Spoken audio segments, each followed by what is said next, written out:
नमस्कार जय जगन्नाथ। चलतु आज बनैबा मो बो हाथ रंधा कौ माछ बेसर।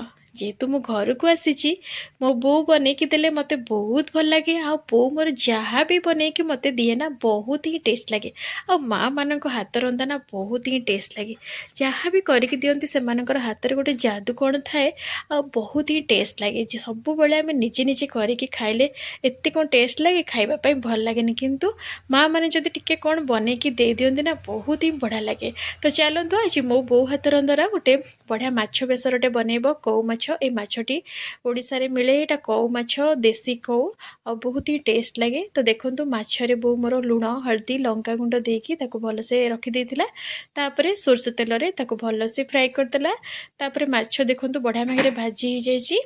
तापरे गोटे सोरिष मसला पेस्ट भलसे शिଳରେ से बाटी देथिला सेटा मु देखि पानी।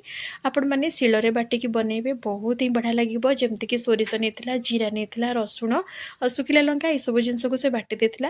तापरे एपटे करेरे आउ टिके सोरष तेल देकी पंचफुटण भृसंग पत्र सुखिला लंका कटा हिता पियाज टमाटो देकी ताको अल्प भाजिला। तापरे स्वाद अनुसार लुण हल्दी गुंड और से जो सोरिष मसला पेस्ट देदेला और टिके पानी देकी सीझा आलू देदेला। आपण चाहिए कटा आलू को भी भाजिकी दे पारिबे बहुत भल लागिबो। तापरे आवश्यक मुताबक पानी देदेला और माछ गुड़िक देदेला ताको भल से फुटिबा पई छाड़देला। जितेबाला माछ भल से फुटीगला झोलटी फुटी सारा टिके लेंबूर रस देदेला कंचा लंका देदेला आ बास रेडी हो गला आमर कौ माछ बेसर। बहुत ही बढ़िया लगुला।